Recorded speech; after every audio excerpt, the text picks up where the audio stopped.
for this evening is En route to a new world order.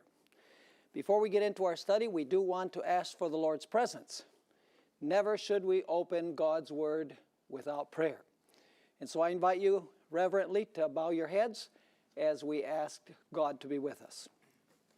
Father in heaven, we ask that as we open your Word this evening and as we look at some events in history and in prophecy, that your Holy Spirit will be with us to open people's minds and hearts to the truth. Many things that we've studied undoubtedly are difficult for people who have belonged to these systems that we've spoken about. I just ask, Lord, that you will give each one the willingness to open the heart and receive the truth as it is in Jesus. We thank you, Father, for the promise of your presence. We know that you will be with us because we claim the promise in the name of Jesus. Amen. We must ask as we begin our study today, what are the objectives of the Roman Catholic Church today? Now, we studied last time that the sign of the Roman Catholic Church's authority is the change in the law of God, the first day of the week, Sunday.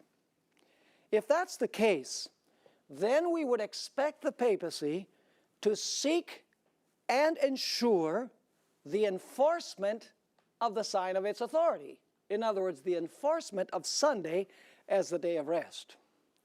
In fact, for the last 120 years, and I say 120 years because it's since a very famous encyclical called Rerum Novarum by Pope Leo XIII in 1891, the papacy's social theory has consistently used four specific expressions.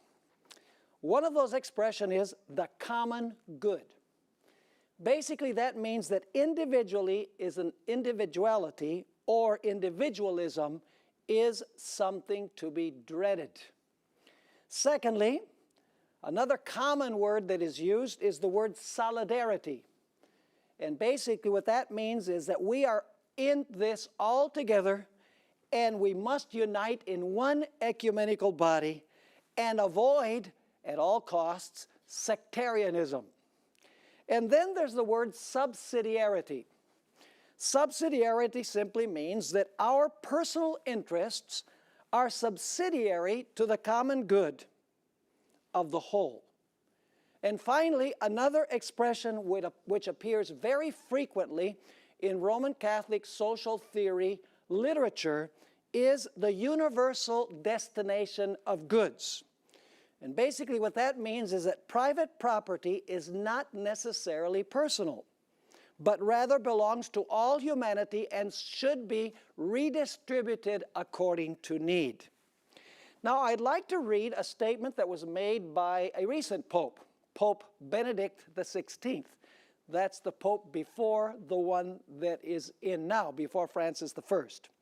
Because this is where he expresses these specific terms that we've looked at as we begun our study today.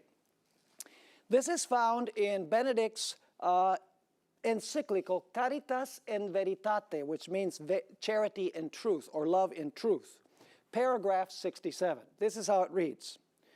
To manage the global economy, to revive economies hit by the crisis, to avoid any deterioration of the present crisis and the greater imbalances that would result, to bring about integral and timely disarmament, food security and peace, to guarantee the protection of the environment, and to regulate migration. For all this, there is urgent need of a true world political authority, as my predecessor, Blessed John 23, indicated some years ago. Such an authority would need to be regulated by law, to observe consistently the principles of subsidiarity and solidarity, to seek to establish the common good. Do you see the terms here? To seek to establish the common good, and to make a commitment to securing authentic, integral human development, inspired by the values of charity and truth. Furthermore, Such an authority would need to be universally recognized and to be vested with the effective power to ensure security for all, regard for justice, and respect for rights. Obviously, it would have to have the authority to ensure compliance with its decisions from all parties, and also with the coordinated measures adopted in various international forums. This is an unbelievable statement about the aspirations of the Roman Catholic papacy. Now the question is, who would be responsible for the implementation of this global socialist ideal? Current events clearly indicate that it will be implemented and enforced by the political leaders of the world at the behest of the Roman Catholic papacy. What Benedict XVI was saying is that the international community must accept and enforce the social moral theory of the papacy. I'm going to read you a couple of statements that are not in your material, but they are very significant when it comes to who will be behind this world authority.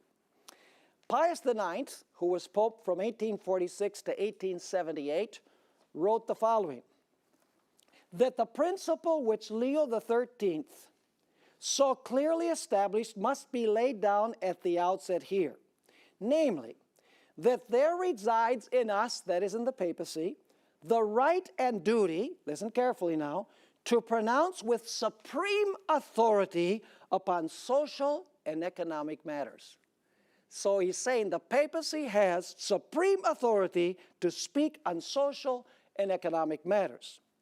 Even more recently, Vatican Council II, which was celebrated from 1963 to 1965, stated this in one of the decisions that was made at the council. Moreover, since in virtue of her mission and nature, she, that is the Roman Catholic Church, is bound to no particular form of culture, nor to any political, economic, or social system, the Church, by her very universality, can be a very close bond between diverse human communities and nations. Now listen carefully.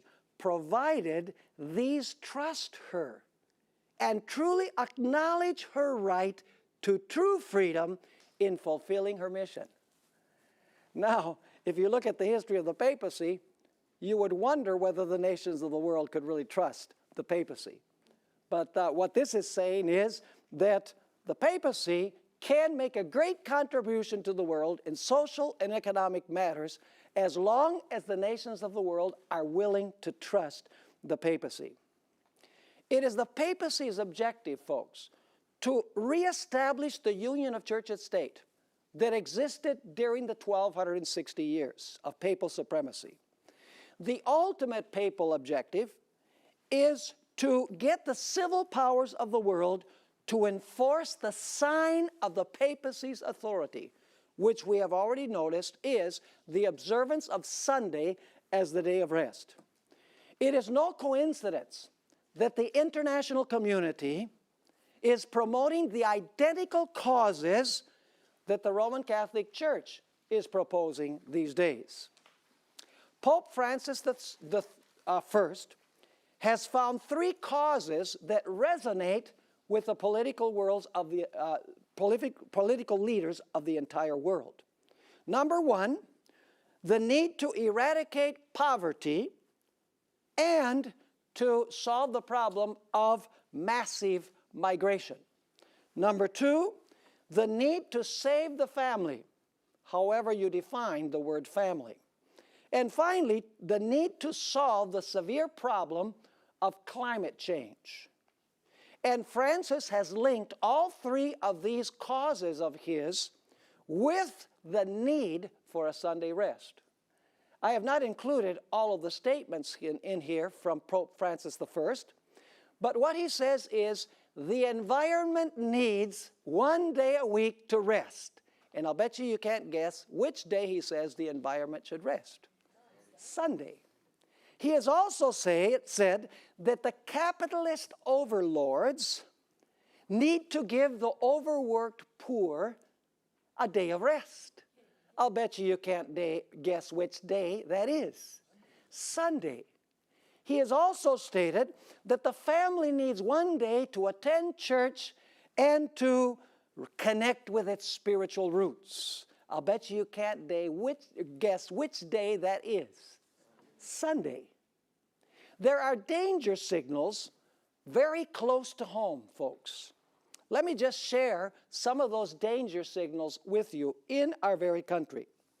As you know, last year, towards the end of September, Pope Francis I visited the United States of America. His first visit was to the White House, where he sat down with President Obama for about 45 minutes, and the problems that they addressed were the very problems that are the talking points of this Pope: poverty, immigration, and the problem of climate change. Then the Pope addressed a joint session of the Congress of the United States of America. And once again, the talking points were family, poverty, and climate change. Next, the Pope gave a speech to inaugurate the 70th anniversary of the United Nations. And he addressed before the United Nations, even in a stronger language, these same issues. When Francis finished his presentation, he received a standing ovation from the leaders of 193 nations of the world. And this standing ovation lasted for several minutes. Then Pope Francis moved on to Philadelphia to celebrate the family. I was personally there with a crew from Secrets Unsealed. There were millions of persons there from every religion and from every nation on earth.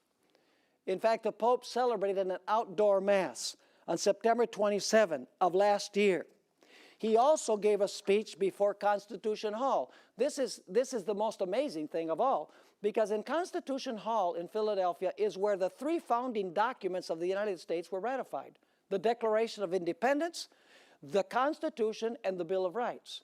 And there stood the Pope in the very place where these were ratified, an individual who does not believe in any of what we find in the Declaration of Independence and the Bill of Rights and the Constitution, and he's speaking to a multitudinous crowd.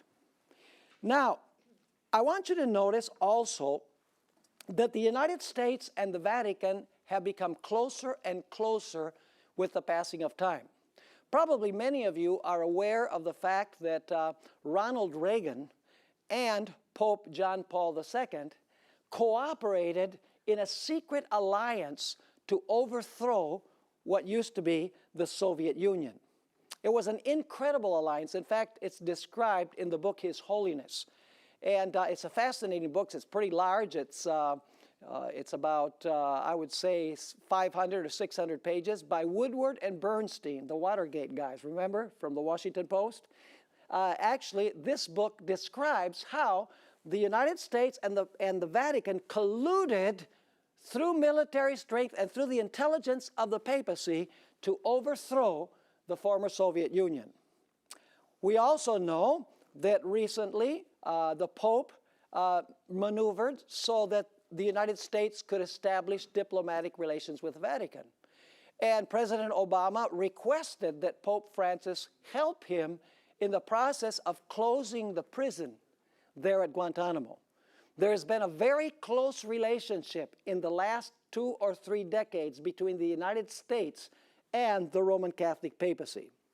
Now, I'd like to present one example as to how the papacy gets its foot in the door to influence the political powers of the world. We are going to use the example of climate change. You see, the political leaders of the world and the papacy have the same basic theme concerning climate change. And I believe that the papacy is really behind all of this talk about the need for a solution to climate change. Let's go through the different steps that the papacy has taken. In April of 2015, the Pope gave us a speech before the Pontifical Academy of Sciences and the Pontifical Academy of Social Sciences. The report was published, and the name of it was Climate Change and the Common Good.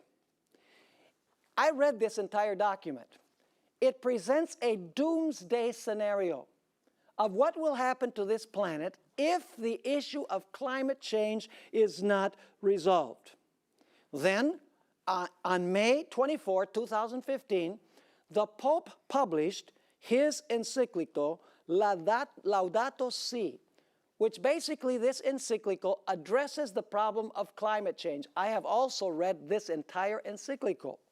It presents also a doomsday scenario if this problem is not addressed. Political leaders all over the world have lauded this encyclical. They said this is the type of thing that we need the world to know so that the world can address this severe problem. Then we move on to September 22, 2015. That's when the Pope met with President Obama. And one of the main topics that they dealt with in their conversation in the White House for about 45 minutes was the issue of climate change. And then the Pope spoke to a joint session of Congress. This was September 24, 2015.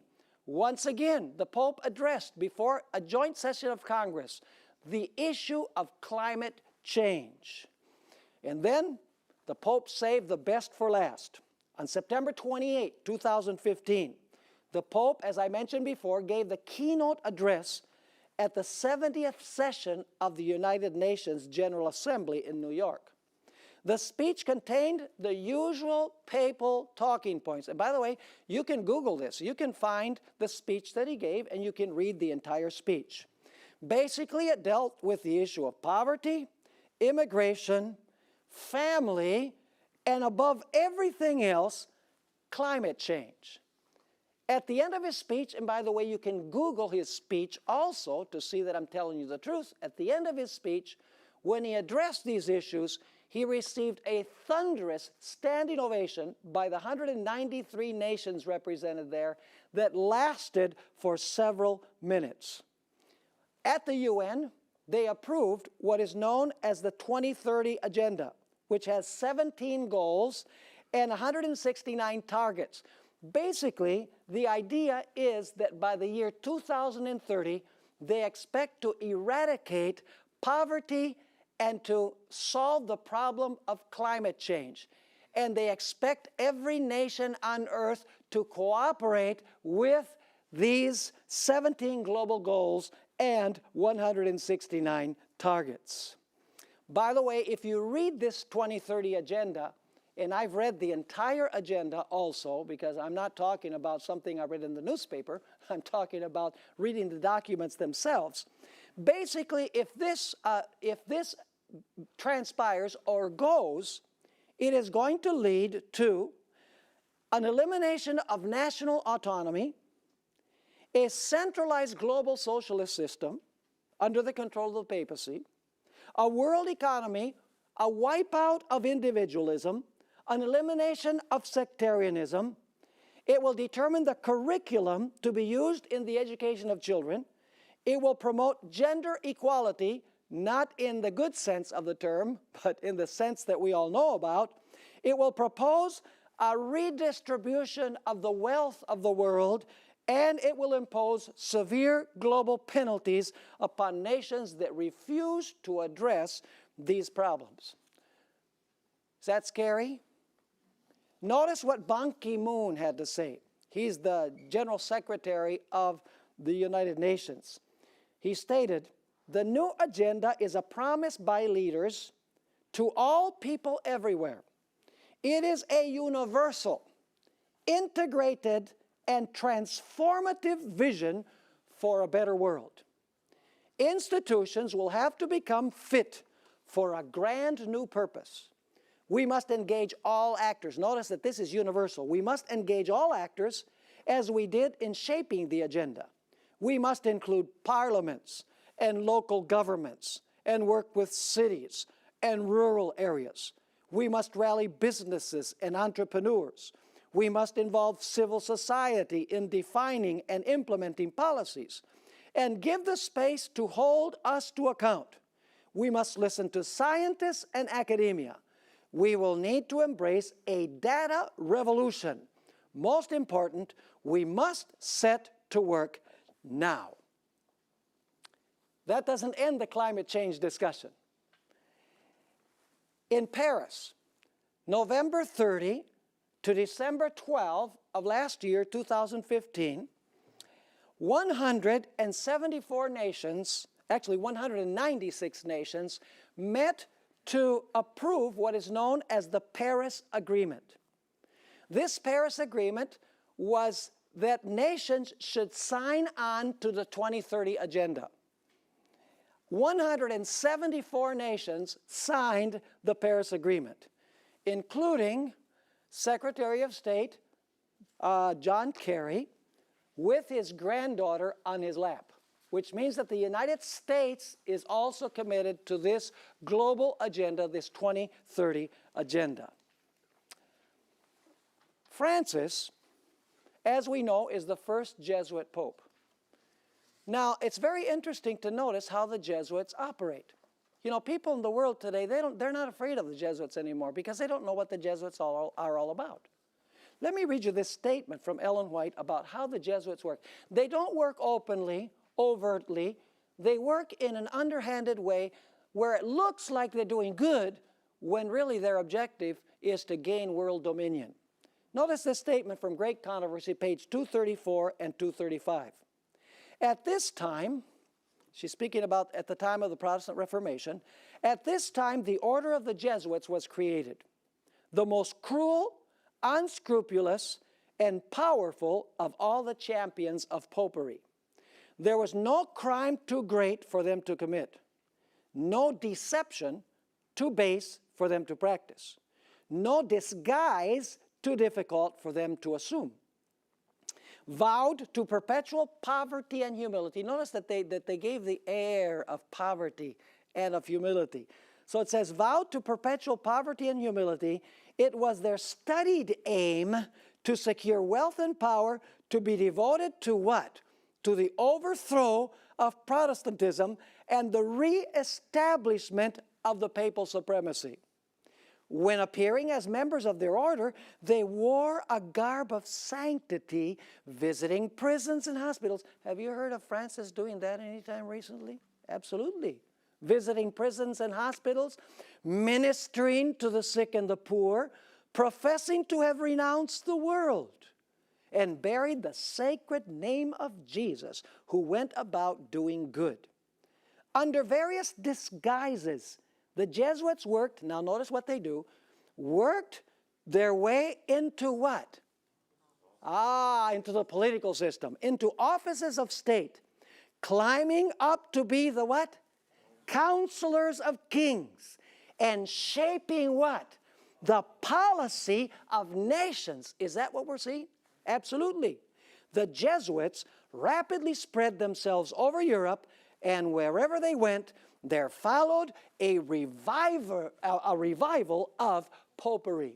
Are we seeing that in the United States? Yes, we are. It's because there is a Jesuit pope. And by the way, have you noticed that Pope Francis doesn't address abortion, he doesn't address gay marriage except to say, who am I to judge? Have you noticed what he addresses? Poverty, family, climate change. You say, why does he address those? Because those are the very themes that the political leaders of the world want to address.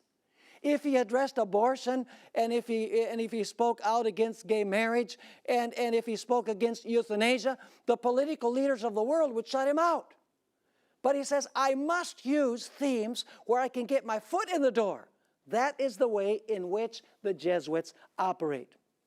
There are many non-Adventists that have given warning about the papacy. A revivalist who wrote a couple of centuries ago by the name of Philip J. Spener had these words to say, I am convinced that Roman Babylon, that's the papacy, will again regain all of its previous power before the last judgment overtakes it. I fear that most of the nations, intimidated by its power and terrified by its brutality, will allow the yoke shaken off some 200 years ago to be laying on them again. Are we seeing that today? Except that the leaders don't see the yoke right now, but they will see it later. Evangelical researcher Dave Hunt, with whom I disagree profusely on most of his futurist ideas, had something very true to say about the papacy. Notice in his book Global Peace, page 116. Why do the world leaders want to get into bed with the Vatican? Notice the idea of fornication or adultery between the papacy and the kings.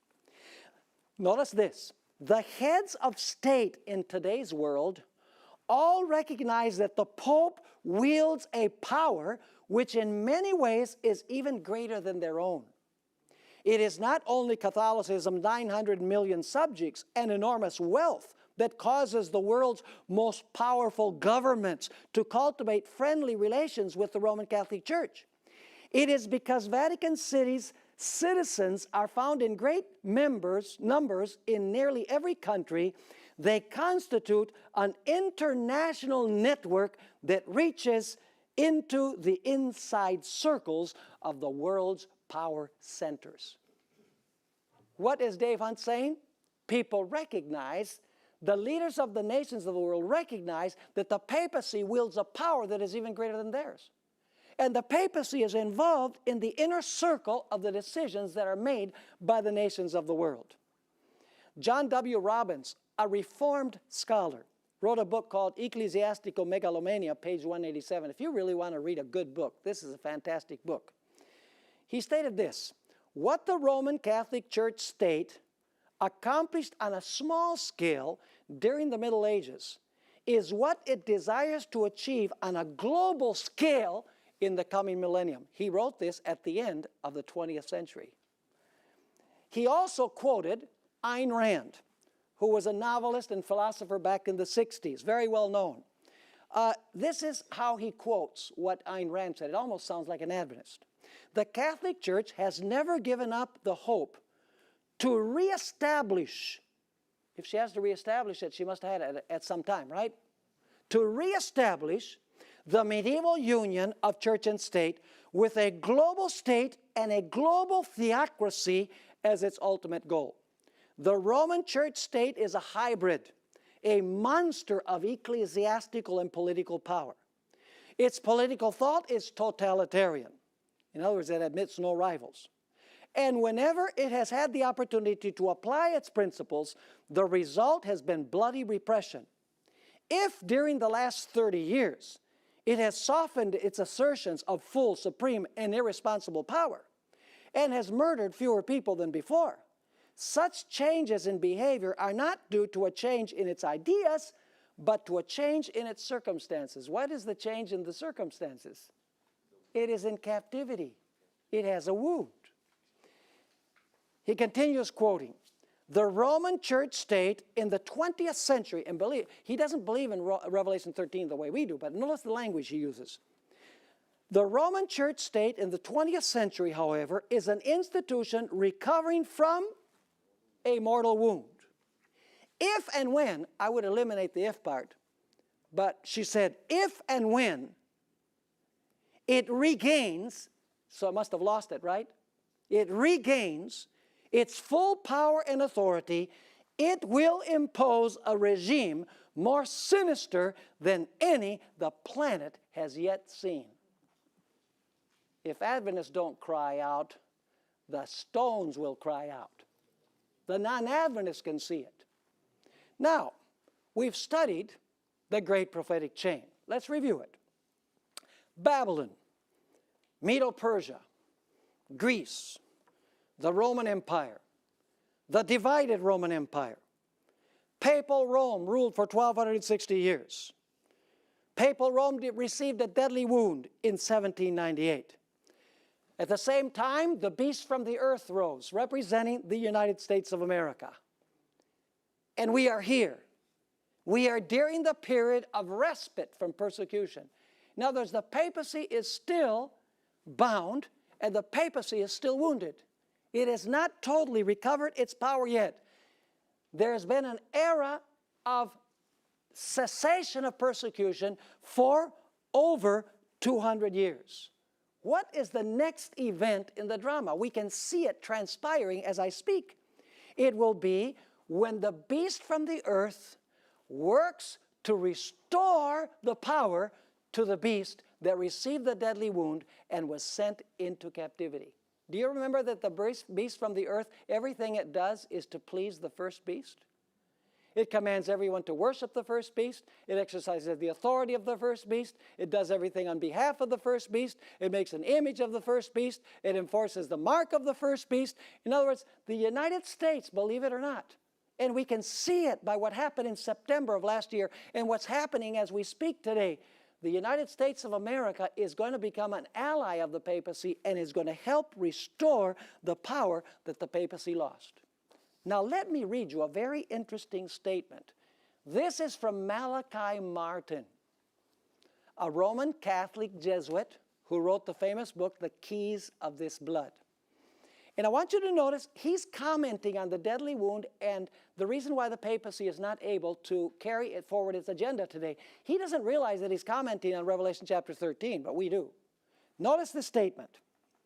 For 1,500 years and more, Papal Rome had kept as strong a hand as possible in each local community around the wide world.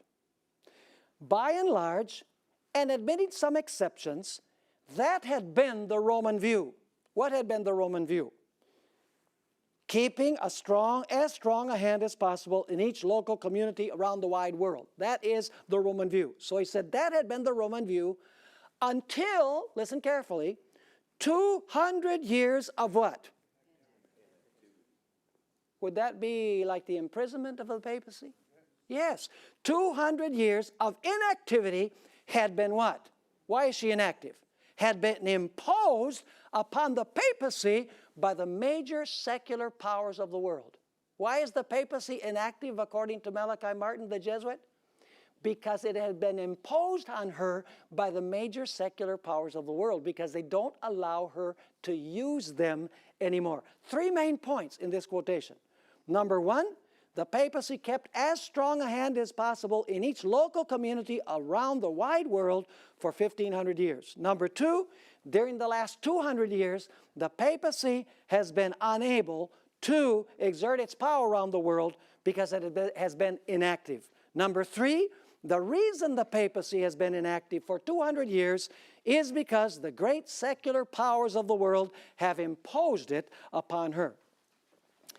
It's obvious that Martin does not realize that he is describing the deadly wound and the captivity of the papacy that is described in Revelation 13 and verse 10.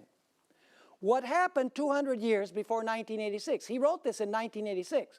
So if he says for 200 years the papacy has been inactive because the secular powers of the world do not allow it to use them, we would have to go 200 years back to see what was the event that led it into captivity. What is it that happened about 200 years before 1986? You go back to 1786 and you are in the midst of the French Revolution, when the papacy received its deadly wound and Pope Pius VI was dethroned from his seat and he was taken captive to France, where he died in exile. And by the way, France established a republic. They said this is going to be a representative style of government. This is not going to be run by the papacy anymore. But listen, the French Revolution did more than just give a deadly wound to the papacy. The French also provided an example for many other nations in Europe to follow her example. In other words, one by one, the nations of Europe forsook the papacy after France forsook the papacy. Let me read you a statement from Cardinal Manning in his book that he wrote in 1862, The Temporal Power of the Vicar of Jesus Christ. This is pages 140 and 141. He's writing in 1862 and he's lamenting the fact that the nations of Europe have forsaken the papacy. They no longer support the papacy. Notice what the statement says. See this Catholic Church. This church of God, feeble and weak. What does feeble and weak mean? Wounded, right? Feeble and weak. Rejected even by the very nations called Catholic. There is Catholic France, and Catholic Germany, and Catholic Italy, giving up this exploded figment of temporal power of the Vicar of Jesus Christ. In other words, they've given up the idea that the Vicar of Christ should have any temporal power or should have any civil power.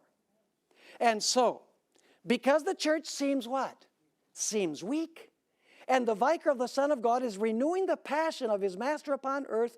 Therefore, we are scandalized. Therefore, we turn our faces from him.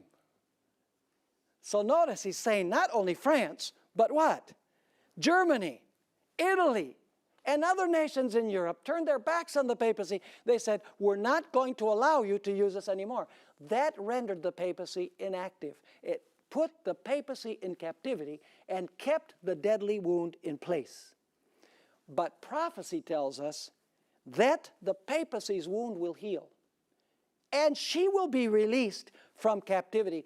Once again, she will be able to use the civil powers of the world to accomplish her purposes. You find a description of this in Revelation chapter 17. There you see a harlot woman. What does a harlot woman represent? A woman represents a church. A harlot woman would represent a what? An apostate church. This apostate church is called Babylon. This apostate church sits on many waters. What are the many waters? Multitudes, nations, tongues, and peoples. This harlot has adulterous relationships with the kings of the earth. In other words, she's involved once again with the civil powers of the world. She is clothed in purple and scarlet. Have you seen the predominant colors in Roman Catholicism? Purple and scarlet, and decked with gold and precious stones. The kings of the earth gladly give she gives to the kings of the earth her fermented wine, which represents false doctrine. She gives decrees that people are supposed to drink that wine. She has daughters that do her bidding, which would be the same as the beast from the earth. And, most significantly, she sheds the blood of the saints and the martyrs of Jesus. That is the picture of what is going to take place in the future, when the papacy recovers its worldwide dominion. I want you to notice now in this statement by Ellen White, the similarity between what she says and what we read from Malachi Martin. Only Ellen White is not predicting what happened, but she is predicting what will happen. Notice this statement in Great Controversy, page 564. She understood this idea of captivity and wound very, very clearly. She stated, let the restraints. What is a restraint? Is the papacy restrained now? Yes. And we're going to see in a minute what the restraints are. Let the restraints now imposed by what? So why is the papacy restrained, or why is the papacy in captivity? She's saying it's because of the what? They are imposed by the secular governments. But she says, let those be what? Removed. Would she be let out of her captivity if the restraints are removed? Yes. She says, let the restraints now imposed by secular governments be removed, and Rome be what? Reinstated. So she must have been there before. Rome be reinstated in her former power, and what? And there would speedily be a revival of her tyranny and persecution. Are you understanding that statement? Is it very similar to Malachi Martin? Very, very similar. He says, inactivity has been imposed on the papacy by the major secular powers of the world 200 years ago, French Revolution, and then all the nations in Europe followed suit. Ellen White says, let those restraints imposed by those civil governments be removed, and the papacy will once recover her power and do what she did in the past. Are you understanding this? We've discussed this before, but we never read these specific statements. Now, without intending to be disrespectful to any sincere individuals within the Roman Catholic Church, I would like to say that the papacy is like a parasite or a leech. The dictionary defines a parasite in the following way: an animal or plant that lives in or on another animal or plant and gets food or protection from it. A person or thing that takes something from someone or something else and does not do anything to earn it or to deserve it. Is that a good description of the papacy? Yes. Here's the definition of a leech: a person who clings to another for personal gain, especially without giving anything in return, and usually with the implication or effect of exhausting the other's resources. That is a good description of the papacy. You see, when the papacy cannot attach itself to the civil powers of the world, it is weak. It is wounded. But when the papacy is able to attach itself to the political leaders of the world, it gets its strength again from those powers, and it is now free, but it is not free and powerful in itself. It is through the power of that entity to which the papacy attached itself. Are you following me or not? Ironically, it will be the beast with lamb-like horns, the United States of America, who will be foremost in helping the first beast recover its power.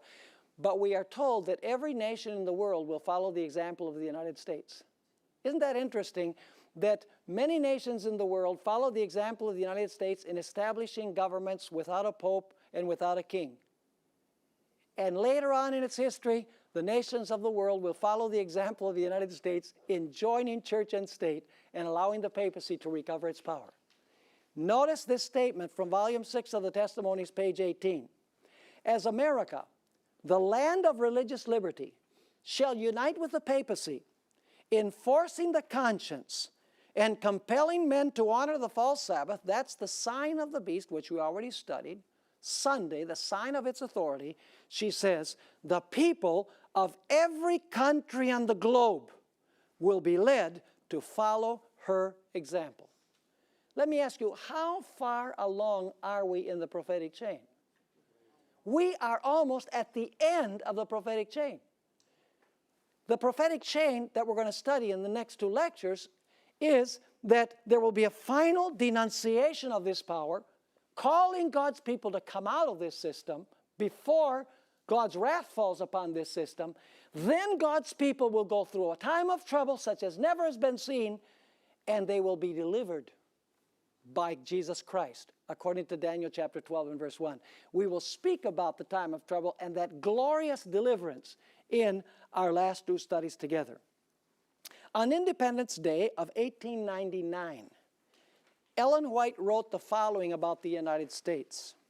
I wonder what she would write today. The greatest and most favored nation upon the earth is the United States. A gracious providence has shielded this country and poured upon her the choicest of heaven's blessings. Here the persecuted and oppressed have found refuge. Here the Christian faith in its purity has been taught. This people have been the recipients of great light and unrivaled mercies. But these gifts have been repaid by ingratitude and forgetfulness of God. The Infinite One keeps a reckoning with the nations, and their guilt is proportioned to the light rejected. A fearful record now stands in the register of heaven against our land. But the crime which shall fill up the measure of her iniquity is that of making void the law of God. In other words, by imposing a day of worship which is a counterfeit established by the beast. Taking the seal out of the law of God and placing the seal of a man in its place.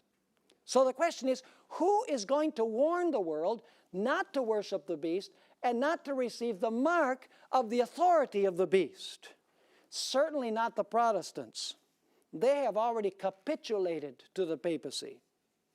Self-proclaimed Bible-believing Protestants are looking to the Middle East for the fulfillment of Bible prophecy. They're expecting a blasphemous individual to rise and sit in a rebuilt Jewish temple for 3.5 literal years after the rapture of the church. And Protestants are on the same page as the papacy with regards to the day of worship.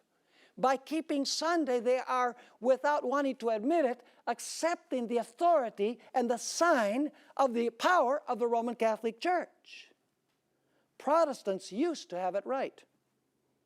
Let me read you this statement from Scottish church historian and Presbyterian pastor James A. Wiley.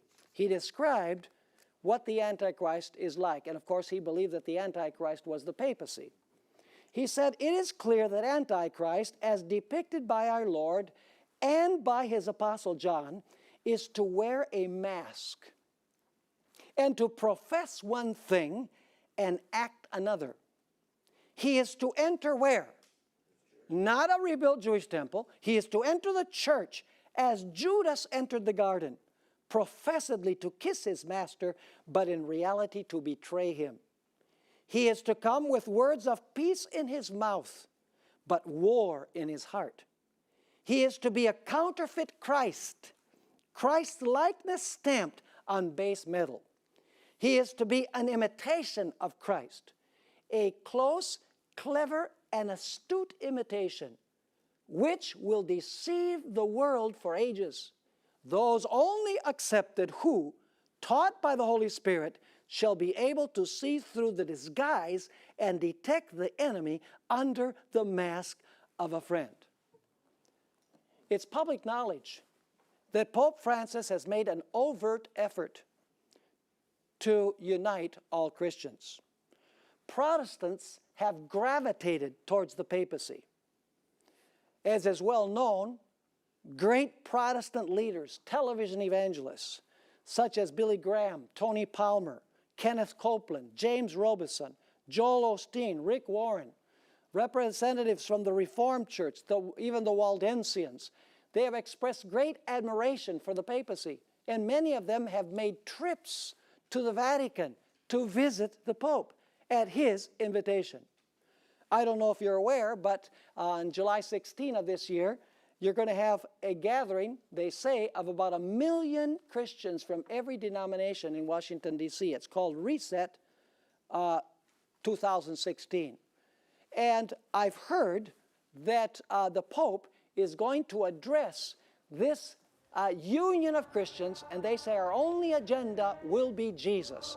The Pope by Skype is going to address this group of 1 million Christians and encourage them all to unite irrespective of all of their theological differences. In fact, the Pope already, I got it today, the Pope gave a message on YouTube to all of the Protestant young people, encouraging them to attend this convention that is going to take place at the mall in Washington, D.C. You see, folks, Protestants have lost all fear of the papacy. Why have they lost fear of the papacy, and why are they rending the papacy homage? It's because they have cast away the biblical method of interpreting prophecy. Do you think that if they followed the chain of prophecy and they saw that the little horn or the beast or the harlot was the Roman Catholic system, that they would want anything to do with this system? Absolutely not. But because they've thrown away the biblical method of the chain of prophecy, they look to the Middle East, and meanwhile, the powers that are going to play a role in end-time prophecy grow in Rome and in the United States, and they can't see it because they are looking in the wrong place. Why do we exist as Seventh-day Adventists? Ellen White explained it eloquently in Volume 9 of the Testimonies, page 19. In a special sense, Seventh-day Adventists have been set in the world as watchmen. That's a defensive position, to defend the truth. And light bearers, that in other words is to proclaim the truth. To them, that is to Seventh-day Adventists, has been entrusted the last warning for a perishing world. On them is shining wonderful light from the Word of God. They have been given a work of the most solemn import, the proclamation of the first, second, and third angels' messages. And then she says this, Our role and our function is to proclaim the three angels' messages. She states, there is no other work of so great importance. They are to allow nothing else to absorb their attention. Why do we exist as a church? To proclaim the three angels' message. And by the way, that includes denouncing the beast, his image, and his mark. Because if we don't preach that, which is one of the three angels' messages, and we don't say, worship the Creator and keep His holy Sabbath, God is going to hold us accountable for the loss of many, many people in this world. We exist to proclaim the three angels' message to the world. Now, we need to bring this to a close. It was on Thursday evening of Passion Week, and Jesus was about to agonize in the Garden of Gethsemane and on the cross. In preparation for his ordeal, Jesus raised a magnificent prayer to his Father. He didn't even ask for strength for himself. His concern was with his disciples remaining firm in the midst of opposition. Right in the middle of his prayer, he pronounced the words that we find in John 17 and verse 14. I have given them your word. Here he's speaking to his Father. And the world has what? Hated them, because they are not of the world, just as I am not of the world. Why was the world going to hate the followers of Jesus? Because he gave them his word, and they were not of the world. Here is the central reason why God's faithful people have been hated by both religious and secular in the course of world history. It is because they have God's word and they are not of the world. In fact, earlier in John 15 verse 19, Jesus had already said this, speaking about his disciples, or to his disciples. If you were of the world would what? Love its own. Yet because you are not of the world, but I chose you out of the world, therefore the world what? Hates you. So if you are of the world will love you. If you are not of the world will what? The world will hate you. Now, why do I bring this to view? I want to tell you an interesting story. In the decade of the 1950s, Protestants in the United States were extremely suspicious of the Roman Catholic papacy and strongly disliked the papacy. This was in the 50s. It was in this context, when the papacy was extremely disliked in the United States and feared in the United States, that a man by the name of Fulton Sheen, an archbishop of the Roman Catholic Church, decided to begin a television and radio ministry in favor of the Roman Catholic Church. He was a pioneer in this area. One day, he came on the air by radio, and he spoke the following words. And I must ask you, do you think that he would say the same thing today? I doubt it. Notice what he said. If I were not a Catholic and were looking for the true church in the world today, I would look for the one church which did not get along well with the world. See, the Catholic Church didn't get along with Protestants. So he says, I would look for the church that the world doesn't like. He continues writing or saying, in other words, I would look for the church which the world hated. My reason for doing this would be that if Christ is in any one of the churches of the world today, he must still be hated as he was when he was on earth in the flesh. If you would find Christ today, then find the church that does not get along with the world. Look for the church that is hated by the world as Christ was hated by the world. Do you think Fulton Sheen would give the same speech today? I'd rather doubt it very much, because the Roman Catholic Church today is what? It is loved by the world, so he would have to change his tune. Now, the good news is, folks, that at the very end of time, the kings of the earth that did the bidding of the papacy are going to turn against her. Revelation chapter 17 and verse 16 says, these will hate the harlot make her desolate and naked, eat her flesh, and burn her with fire. In other words, what has happened before many times in history will happen again. You remember the days of Esther? Haman prepared this plot to destroy the Jews, and he deceived the king. What happened with Haman? When the king discovered that he had been deceived, was he pretty angry? What did he do? He finished off those who prepared the plot, the religious advisor. Let me ask you, who died when the 3 young men were thrown into the fiery furnace? Those that threw them in. Let me ask you, in Daniel chapter 6, did the advisors of the king deceive him into thinking that Daniel was a menace? Did they prepare a plot to get rid of Daniel? They most certainly did. What happened when the king discovered that he had been deceived? He turned against those who prepared the plot. So the kings of the earth today, they might think that it's a wonderful thing to cooperate with the papacy. But in the long run, one day they will wake up, but it will be too late. And they will turn against this system they committed fornication with. The kings of the earth today need to listen to the experience of Pilate. You know, when Pilate was deliberating whether to turn Jesus over to the Jews, he received a message from his wife, and his wife said, "Don't have anything to do with this just man." Now Pilate had to make a decision. Would he do what the apostate Jewish church told him to do and kill Jesus? Or would he listen to the voice of his wife and say, "I'm not going to give in to the pressure of the apostate church. I'm going to do what is right"? Sadly, Pontius Pilate chose to listen to the voice of the apostate church. And according to history, Pontius Pilate eventually committed suicide. The apostate church that prepared the plot to destroy Christ, later on the Romans came and destroyed them. History will be repeated once again. So my appeal is not only to the people of the world, but the kings of the world. Open your eyes. Do not give in to this system.